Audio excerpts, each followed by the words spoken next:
નમસ્કાર મિત્રો, મલકની લોકકથા યુટ્યુબ ચેનલમાં આપ સર્વનું ફરી એક વખત હાર્દિક સ્વાગત છે. વિક્રમ વેતાલની વાર્તા એટલે કે વિક્રમ 25માં આજની વાર્તા સ્વાવલંબનની શક્તિ. પણ વાર્તા સાંભળતા પહેલા અમારી ચેનલ મલકની લોકકથાને સબસ્ક્રાઇબ કરવાનું ચૂકશો નહીં. વાર્તા શરૂ કરીએ. રાજા વિક્રમ થોડા સમય તો એ જ સ્થિતિમાં ઊભો રહ્યો.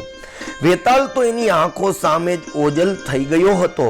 વિક્રમ સમજી ગયો કે વેતાલે જ શમશાનના એ જ વૃક્ષ પર જઈ ઊંધો લટકી ગયો હશે. તરત જ તેણે શમશાન તરફ કદમ ભરવા માંડ્યા. ખુલ્લી તલવાર સાથે ઝડપભેર વેતાલને પકડવા રાજા ફરી શમશાનમાં પહોંચ્યો. એનું અનુમાન સાચું જ હતું. વેતાલ ત્યાં જ ઊંધો લટકી રહ્યો હતો.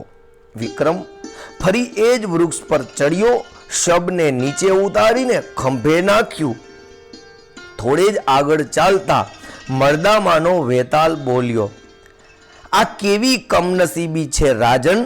તમે એક વિશાળ સામ્રાજ્યના સમ્રાટ હોવા છતાં આજે એક મર્દાને વશમાં કરવા માટે શમશાનમાં આટા મારી રહ્યા છો. હું વધુ એક વખત તમને ચેતવવા ઈચ્છું છું કે તમે એ યોગીનો વિશ્વાસ ન કરો. તમે ગયા જન્મની વાત જાણતા જ નથી. આ યોગી જેને મને અડધી રાતે તમે આટલો શ્રમ કરી રહ્યા છો એ તમારા જ પ્રાણનો ભૂખ્યો છે. એ તમને મારવા ઈચ્છે છે. તેનાથી તમને ચેતવવાની મારી ફરજ સમજું છું. રાજા વિક્રમને ચેતવણી આપ્યા પછી વેતાળ આગળ કહ્યું, રાજન, સચ્ચાઈ તો એ છે કે જે વ્યક્તિ માટે તમે કામ કરી રહ્યા છો એ જ વ્યક્તિ તમને વિજય પથની એક એક સીડી ચડાવતા જોઈ અને ઈર્ષાથી સળગી રહ્યો છે. આ વિષયમાં મને એક વાર્તાનું સ્મરણ થઈ રહ્યું છે. તમારો થાક દૂર કરવા હું તમને એક વાર્તા સંભળાવવા ઈચ્છું છું, પણ માર્ગમાં તમારે સદંતર મૌન પાડવાનું છે. એ મારી શરત ભૂલતા નહીં. વિક્રમ કશું બોલ્યો નહીં. તેણે તો પોતાની મંજિલ તરફ આગળ વધવા માંડ્યો. વેતાલે વાર્તા શરૂ કરી. મયુરી નામનું એક રાજ્ય હતું. આ રાજ્યમાં કાંતિપુર નામનું એક ખૂબ નાનકડું ગામ હતું. ગામમાં ધર્મદાસ નામનો એક ખેડૂત રહેતો હતો. એને એક દીકરો, એનું નામ વિક્રમ. વિક્રમને વાંચવા લખવા ભણવાનો કોઈ જ રસ જ ન હતો, પણ એ ગજબની ટેવ હતી. એની માતા પાસે વાર્તાઓ સાંભળવાનો એને ખૂબ જ ગમતું હતું. માતા નવી નવી વાર્તાઓ વિક્રમને કહે અને વાર્તાઓ ધ્યાનપૂર્વક વિક્રમ સાંભળે. માતાની વાર્તાઓ સાંભળી એના મગજમાં એક વાત લોખંડના ખિલ્લાની જેમ એવી જડબેસલાક ગોઠવાઈ ગઈ કે વિશ્વાસપૂર્વક માનવા લાગ્યો કે જંગલમાં જઈને તપસ્યા કરનારા મુનિઓ અસામાન્ય શક્તિઓ અને સિદ્ધિઓ પ્રાપ્ત કરેલા હોય છે. એવા મુનિઓ પાસે જઈ મંત્ર શક્તિ પ્રાપ્ત કરવાથી ગમે તેવી વિકટ કાર્યમાં પણ સફળતા મળે છે. એક દિવસ ધર્મદાસે પુત્ર વિક્રમને બોલાવીને કહ્યું, બેટા, હવે તું મોટો થઈ ગયો છે. ભણવામાં તને રસ નથી તો તારે મહેનતનું કામ કરવું જ પડશે. આજથી જ તું મને આપણા ખેતીવાડીના કામમાં મદદ કરવાનું શરૂ કરી દે. તું શારીરિક મહેનતનું કાર્ય કરીશ તો જ તારો વિકાસ થશે. બીજું કોઈ કામ તો તું કરી શકે એમ નથી. ખેતી તો તું આપણું પોતાનું જ કાર્ય કહેવાય, ઘરનું જ કામ કહેવાય. તું આજથી આપણા ઘેટા બકરા ચરાવવા જવાની કામનો આરંભ કરી દે. પિતાનો આદેશ પાલન કરવા વિક્રમ તો ઘેટા બકરા લઈ અને ચરાવવા માટે જંગલમાં રવાના થઈ ગયો. ઘેટા બકરા તેને ચરાવવા માટે છૂટા મૂકી દીધા. પોતે એક વૃક્ષ નીચે જઈ આરામ કરવા આડો પડ્યો. જોત જોતામાં નવી હવાને કારણે વિક્રમ ઊંઘ આવી ગઈ. એ જાગ્યો અને જોયું તો એક પણ ઘેટા બકરા ત્યાં હતા જ નહીં. બધા જ ગાયબ થઈ ગયા. એ ગભરાઈ ગયો, ચિંતામાં પડ્યો. એના જનાવરો જાય ક્યાં? આસપાસનો બધો વિસ્તાર ખૂંદી વળ્યો, પણ એકાદ ઘેટું કે બકરું મળ્યું નહીં. પિતાને શું જવાબ આપવો એને વધુ પરેશાની અને મૂંઝવણમાં મુકાવી ગયો. શોધમાં એ વધુ પડતો આગળ નીકળી ગયો. ત્યાં એક પીપળાનું વૃક્ષની નીચે એક મુનિ મહારાજ તપ કરતા હતા. એ મુનિનું નામ હતું સદાનંદ. વિક્રમની તો અચાનક મુનિ પર નજર પડી હતી અને એ મુનિ તરફ આકર્ષણ થયું. એમણે મળી માર્ગદર્શન મેળવવા માટે વિક્રમને મન થઈ ગયું. મુનિ સદાનંદ આંખો બંધ રાખીને ધ્યાનમગ્ન હતા. એ હાથ જોડીને મુનિની સામે પલાઠી વાળીને ગોઠવાઈ ગયો. થોડી વારે મુનિએ આંખો ખોલી. તરત જ વિક્રમે એમને સાષ્ટાંગ દંડવત પ્રણામ કર્યા. ધીમું ધીમું સ્મિત વેરતા મુનિએ વિક્રમને પૂછ્યું, બેટા, ખૂંખાર હિંસક પ્રાણીઓના ભરેલા જંગલમાં તારે આવવું પડે છે? એવું તે કયું કામ આવી પડ્યું? મને કહે તો મારાથી શક્ય એટલી તને સહાય કરું. વિક્રમે કહ્યું, મહાત્મા, મારા ઘેટા અને બકરા થોડે દૂર મેદાનમાં ચરી રહ્યા છે. એ અચાનક ગુમ થઈ ગયા છે. ખૂબ શોધવા છતાં મળતા નથી. એને શોધતા શોધતા અહીં સુધી આવી પહોંચતા આપના દર્શન થયા. જો આપ મને દિશા સૂચન કરાવશો તો હું આપનો આભારી બનીશ. મુનિએ એક પળ આંખ મીચી દીધી. પછી આંખો ખોલીને તેણે કહ્યું, તું સૂઈ રહ્યો હતો ત્યારે જ સમય થઈ જતા તારા ઘેટા બકરા સલામત રીતે તારા ઘેરે પહોંચી ગયા છે. તું જરા પણ ચિંતા ન કર. હવે ઝડપથી તું ઘેરે જતો રહે. અંધારું વધવાની તૈયારી છે. જંગલના હિંસક પ્રાણીઓ તને કોઈ નુકસાન ન કરે એ માટે હું તને રુદ્રાક્ષની માળા આપું છું. જ્યાં સુધી આ માળા તારી પાસે રહેશે ત્યાં સુધી જંગલનું એક જાનવર તને કાંઈ નુકસાન નહીં પહોંચાડી શકે. તું ઘરે જવા માટે પૂર્વ દિશામાં આગળ વધ. તને રસ્તો મળી જશે. કોઈ જંગલી જાનવરનો અવાજ સંભળાય તો ગભરાતો નહીં. આમય જાનવરો મનુષ્યથી ડરતા જ હોય છે. એટલું કહી મુનિએ વિક્રમના ગળામાં રુદ્રાક્ષની માળા પહેરાવી દીધી. વિક્રમે મુનિને પ્રણામ કરીને કહ્યું કે હે મુનિવર, મારી માતા મને હંમેશ કહેતી હતી કે આપ જેવા તપસ્વીઓ પાસે અપાર શક્તિ હોય છે. ભણવામાં મારું મન ચોટતું નથી. આપ મને એકાદ મંત્ર આપો તો મારા ઉપર બહુ મોટો ઉપકાર થશે. એવા મંત્રના સહારે હું એક મહાન વ્યક્તિ બનવા ઈચ્છું છું. આ સાંભળીને મુનિ સદાનંદ હસવા માંડ્યા ને બોલ્યા, વત્સ, અગર તું મહાન બનવા ઈચ્છે છે તો સૌથી મહત્વનું સ્વાવલંબન. તું ભણવામાં ધ્યાન આપ. જંગલમાં એટલે દૂર એકલો આવી શક્યો એનો અર્થ તું સાહસિક છો. તારા માટે જીવનમાં યશ પ્રાપ્ત કરવાનું જરા પણ મુશ્કેલ નથી. તારું આરોગ્ય પણ સારું છે. તું ભણવામાં મન પોરવ. તે ભણવામાં ધ્યાન ન આપ્યું ને માટે તું પાછળ રહી ગયો છે. તું મનથી જે કામ કરીશ તેમાં તને અવશ્ય સફળતા પ્રાપ્ત થશે. આ મુનિ પાસેથી પ્રોત્સાહક વાણી સાંભળવા મળતા જ વિક્રમ ઘેરે ગયા. પછી બીજા દિવસેથી જ ભણવાનું શરૂ કર્યું. ભણતરમાં એવું મન પોરવી દીધું કે શાળામાં શિક્ષકોનો પ્રિય વિદ્યાર્થી બની ગયો. વિક્રમે તો અનેક શાસ્ત્રોનો અભ્યાસ કર્યો. તેમ છતાં એના મનને લાગવા માંડ્યું કે માત્ર ભણતર લેવાથી જીવન સફળ નથી થતું. વિક્રમે જંગલમાં જઈ મુનિને પોતાની મનની વાત કહી. આથી મુનિએ કહ્યું, વત્સ, તારી વાત સાચી છે. હવે સ્વરક્ષણ માટે અને શત્રુઓના સામનો કરવા માટે તારો અભ્યાસ પૂરતો નથી. એ માટે હવે તારે શાસ્ત્ર વિદ્યાનો પણ અભ્યાસ શીખવો પડશે. આમ્રપાલી નગરમાં એક વીર પુરુષ રહે છે. એનું નામ છે જ્વાલામુખી. મારો સંદેશો લઈને તું આજે જ એમની પાસે જા. એ તને તમામ પ્રકારની ક્ષત્રિયોને શોભે એવી વિદ્યા શીખડાવશે. આટલું કહી મુનિએ વિક્રમને આશીર્વાદ આપ્યા. મુનિનો સંદેશ લઈ વિક્રમ તો એ જ દિવસે આમ્રપાલી નગરમાં જવા રવાના થઈ ગયો. ત્યાં જઈ જ્વાળામુખીને મળ્યો. મુનિનો આદેશ મળતા જ્વાળામુખી પોતાના શિષ્ય બનાવી અને વિક્રમને ખૂબ મન લગાવી અને શસ્ત્રની વિદ્યા શીખડાવવા માંડ્યો. તનતોડ પરિશ્રમથી વિક્રમે જાત જાતના તમામ શસ્ત્ર વિદ્યાના દાવપેચ કુશળતાથી હાંસલ કરી લીધા. દરમિયાન આમ્રપાલી નગરમાં જમીનદાર રત્નભૂષણે વિક્રમને મળવા બોલાવ્યો. વિક્રમ જૈન જમીનદારને મળ્યો. જમીનદાર રત્નભૂષણે કહ્યું, વિક્રમ, જવાળામુખી પાસેથી મને તમારા વિશે વખાણ સાંભળવા મળ્યા છે. જવાળામુખીના અનેક શિષ્યો છે, કોઈના વિશે આવા વખાણ કરવાની એની આદત નથી. મેં એને મોઢે તમારા વખાણ સાંભળી મેં તમને તરત જ મળવા બોલાવ્યા છે. માટે એક અંગરક્ષકની જરૂર છે. હું તમે મારો અંગરક્ષક બનાવવા માંગુ છું.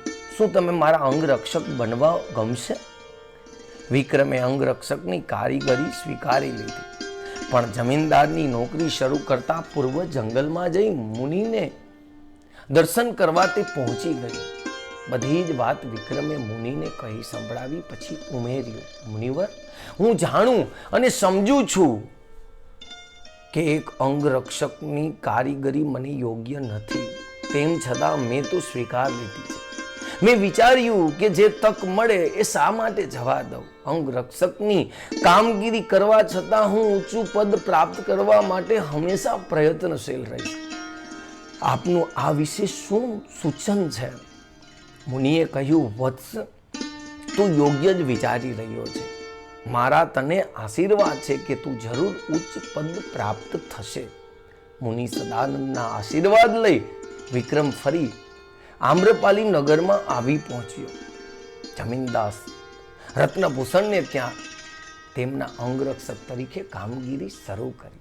એક દિવસ સુમંત નામનો એક માણસ જમીનદારને મળવા આવ્યો. સુમંતે રાજ્યનો મંત્રી હતો અને રત્નભૂષણનો ઘનિષ્ઠ મિત્ર પણ હતો. સુમંત રત્નભૂષણને કહી રહ્યો હતો કે મિત્ર, આપણા રાજ્યની આર્થિક સ્થિતિ ખૂબ સારી નથી. ખજાનામાં પૂરતું ધન નથી. આર્થિક સ્થિતિને સુધારવા પ્રજા પર વધુ કર નાખ્યા સિવાય કોઈ છૂટકો જ નથી. પણ રાજા વધુ કરવાળી વાત સાથે સહમત નથી. મને સમજાતું નથી કે હું શું કરું. રાજાએ તો મને ચેતવણી આપી દીધી છે, કર નાખ્યા વગર ટૂંકા સમયમાં અગર હું રાજ્ય કોષ ભરવામાં નિષ્ફળ જઈશ તો તને હું કારાવાસમાં ધકેલી દઈશ. મંત્રીઓ બોલાવાનું પૂરું કર્યું અને જમીનદાર કંઈ જવાબ આપે એ પહેલા અંગરક્ષક તરીકે ત્યાં ફરજ બજાવી રહેલો વિક્રમે મંત્રીને સંબોધીને કહ્યું, મંત્રીજી, અગર આપ યોગ્ય ગણીને મજૂરી આપો તો હું પ્રજા પર કર નાખ્યા સિવાય રાજાની તિજોરી ભરાય એવો ઉપાય જાણું છું. સુમંતે ઉતાવળે કહ્યું, અરે યુવાન, બોલ, શું છે એવો ઉપાય?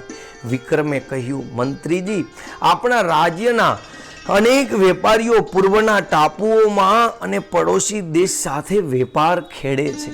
તમે તાત્કાલિક એવી તપાસ કરાવો કે આવા મોટા મોટા વેપારીઓ ખરેખર રાજ્યનો યોગ્ય કર ભરે છે ખરા?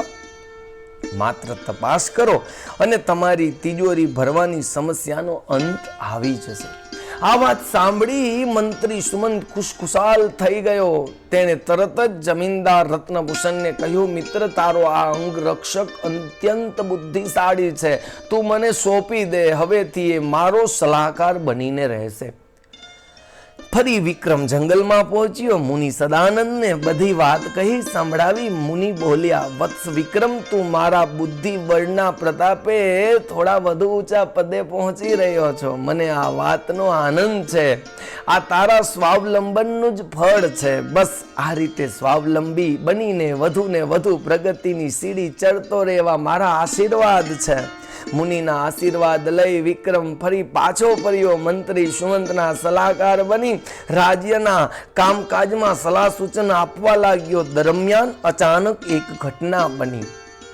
એથી તો વિક્રમના સમગ્ર જીવન પ્રવાહનો એક નવો વળાંક આવી ગયો.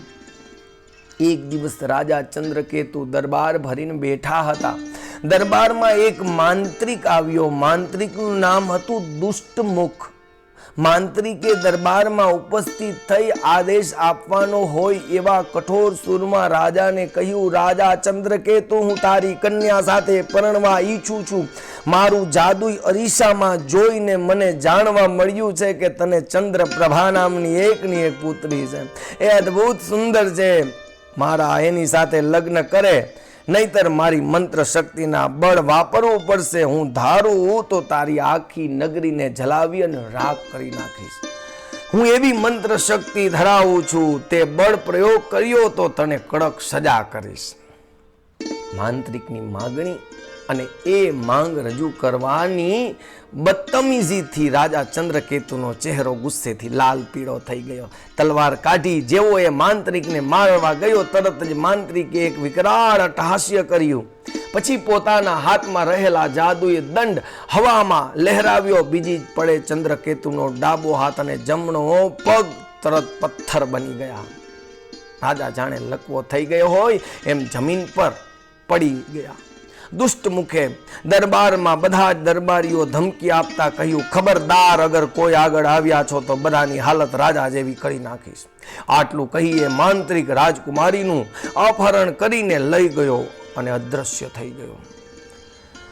રાજકુમારીનું અપહરણ થતા રાજાએ ઘોષણા કરી દીધી કે કોઈ વીર માંત્રિક દુષ્ટમુખનો વધ કરી રાજકુમારીને પાછી લઈ આવશે તો લગ્ન રાજકુમારી સાથે કરી દેવામાં આવશે અને સમગ્ર રાજપાટ એને સોંપી દેવામાં આવશે. રાજાની આ ઘોષણા સાંભળીને વિક્રમ ફરી જંગલમાં મુનિ સદાનંદ પાસે ગયો. હાથ જોડી મુનિ સમક્ષ રજૂઆત કરતા વિક્રમે કહ્યું, મુનિવર્ય, પ્રણામ કરું છું આપને. મારા માટે એક અપૂર્વ અવસર આવ્યો છે. આપ કૃપા કરી મને આશીર્વાદ આપો કે હું માંત્રિકનો નાશ કરી રાજકુમારીને છોડાવવામાં સફળ થાઉં. મુનિએ પળવારમાં જ આંખો મીચી દીધી. પછી કહ્યું, વિક્રમ, આ કાર્ય તારા બુદ્ધિ અને બળની બહાર છે. દુષ્મુખ માયાવી છે અને કોઈ વીર આજ સુધી પરાજિત કરી શક્યો નથી. એ દંડ કારણ્યમાં એક ઝરણાની કિનારે આવેલી ગુફામાં રહે છે. તું ત્યાં જવાની કોશિશ કર. મારા આશીર્વાદ તારી સાથે છે, પણ કામ અત્યંત કઠિન છે. મુનિએ આપેલી એંધાણીને પગલે વિક્રમ માંત્રિકની શોધમાં નીકળી પડ્યો. લાંબા પ્રવાસ બાદ દંડકારણ્ય પહોંચી અને વિક્રમે ઝરણા પાસે ગુફા શોધી કાઢી અને વિચારમાં કરવા લાગ્યો, અગર માંત્રિક એને જોઈ જશે તો મંત્ર શક્તિનો ઉપયોગ કરશે, પણ છુપાઈને અગર એના પર ઘા કરીશ તો એનો વધ થશે. બચાવ કરવાની એને તક મળશે નહીં. નજીકમાં એક વિશાળ વૃક્ષની પાછળ છુપાઈને વિક્રમ બેસી ગયો. વિક્રમે ધનુષબાણ ધારણ કર્યું. થોડી જ વારમાં દુષ્ટમુખ ગુફાની બહાર આવ્યો.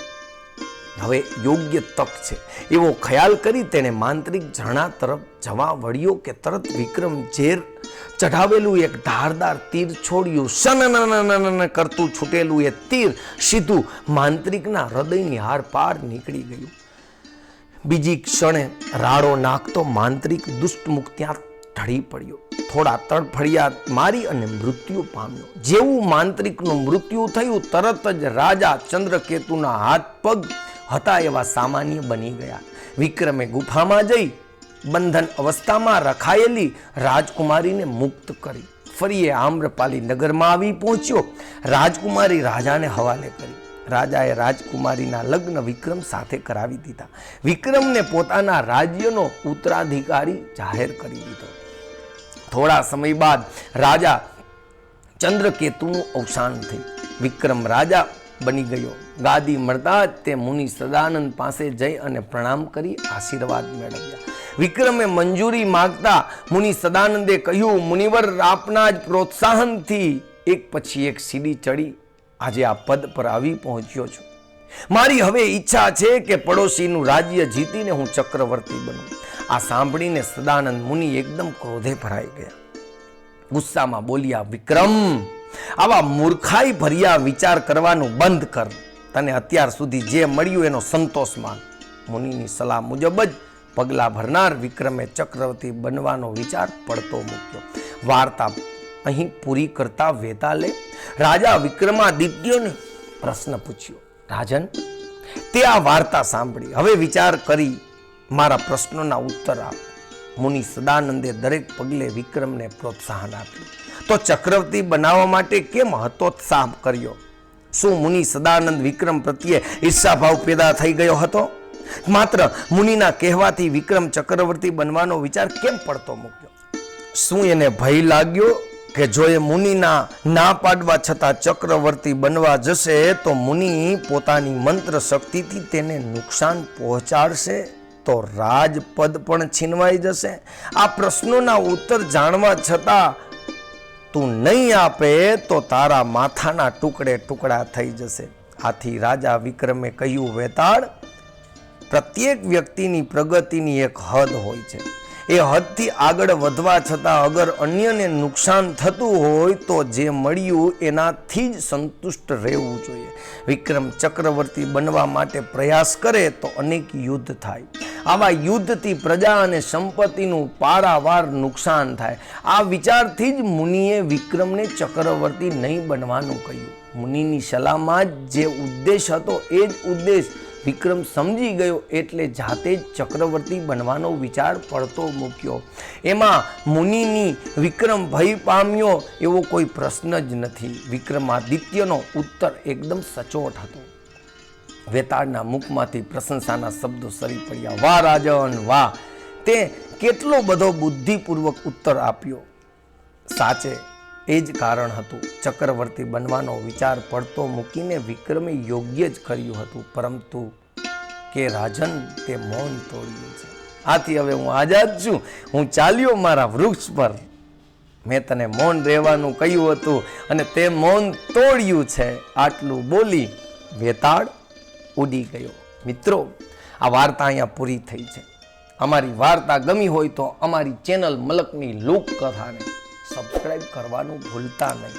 અને હા, આગલા વિડીયોમાં આપણે એક બીજી નવી સરસ વાર્તા સાંભળશું. વાર્તાનું નામ છે વિચિત્ર રહસ્યમય મોગલ. આવજો મિત્રો.